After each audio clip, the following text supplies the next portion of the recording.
Assalamualaikum warahmatullahi wabarakatuh. Saya Kiki Elvia Vanessa dan dua teman saya, Ayu Aulia Kusumaningrum dan Frido Kiki Andriano. Kami dari kelompok 3 akan menyampaikan hasil diskusi kami yang berjudul Dinamika Status Muslim, Alkitab, dan Zimmi dalam Hukum Kewarganegaraan Modern.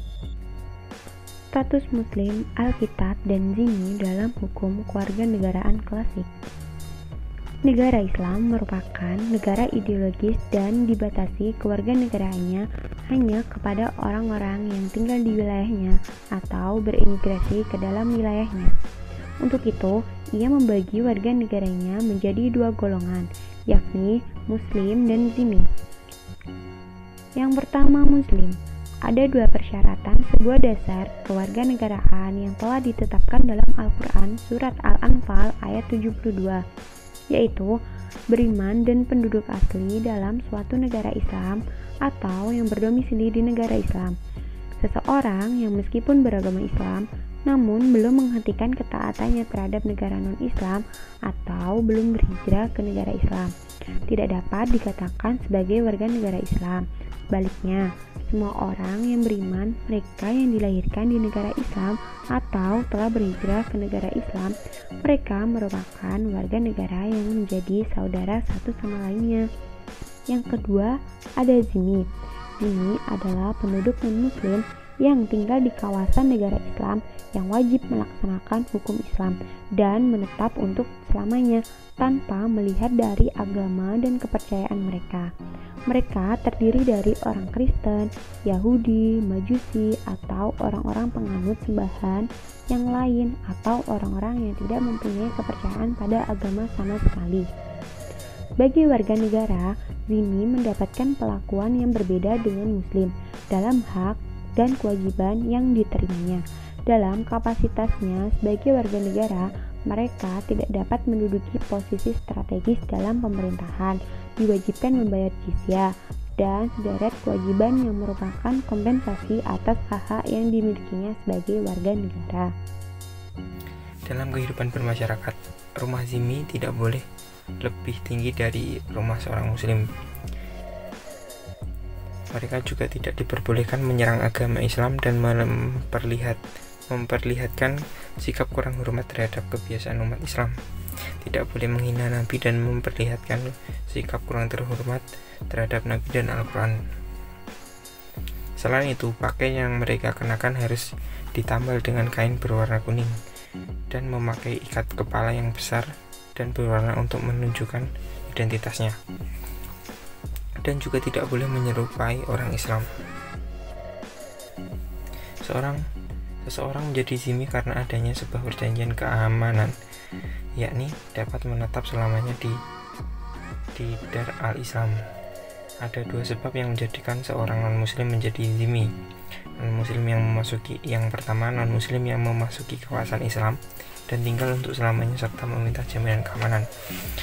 Yang kedua, apabila terjadi perang terhadap Islam dan kaum muslimin, kemudian mereka berhasil dikalahkan oleh kekuatan Islam, mereka tetap mendapatkan jaminan keamanan serta tetap berada pada agama dan berdiam di negara mereka. Status Muslim, Alkitab, dan Zimmi dalam hukum kewarganegaraan modern.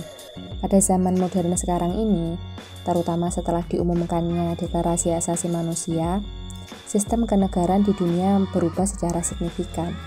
Penaklukan atau ekspansi terhadap negara-negara lain itu menjadi hal yang sangat dicela di dunia. Kebebasan individu dari keterjajahan sangat dijunjung tinggi. Hal ini berdampak besar kepada pola kewarganegaraan seseorang dalam sebuah negara.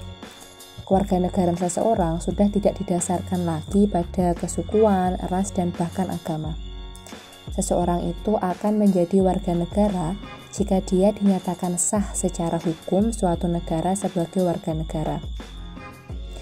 Kewarganegaraan itu juga dapat diperoleh dengan cara permohonan kepada negara yang bersangkutan tanpa memandang suku, ras, atau agamanya. Proses tersebut dalam negara modern populer sekali dengan istilah naturalisasi. Adapun dasar dalam menetapkan kewarganegaraan negara modern bukanlah ideologi, namun paham sekuler tentang persamaan dan kebebasan semua manusia tanpa membedakan agamanya. Yang mana paham tersebut itu dipelopori dengan filsafat para filsuf pada abad ke-18. Jadi setiap negara itu mempunyai kebebasan dan kewenangan untuk menentukan asas kewarganegaraan mana yang hendak dipergunakannya. Dalam menerapkan asas kewarganegaraan ini dikenal dua pedoman, yaitu yang pertama, asas kewarganegaraan berdasarkan kelahiran. Jadi asas ini itu dinilai dari sisi kelahirannya. Dari sisi kelahiran ada dua asas kewarganegaraan yang sering dijumpai, yaitu ius soli berdasarkan tempat kelahirannya atau ius sanguinis berdasarkan keturunan. Yang kedua, yaitu asas kewarganegaraan berdasarkan perkawinan. Jadi dalam menentukan kewarganegaraan dari sisi perkawinan itu ada juga dua asasnya lagi nih. Yang pertama, asas kesatuan hukum.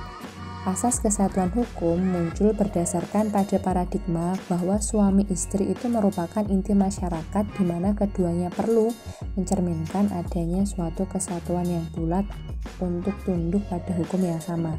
Dan dalam prakteknya, pihak istrilah yang mengikuti kewarganegaraan suaminya. Yang kedua, asas persamaan derajat.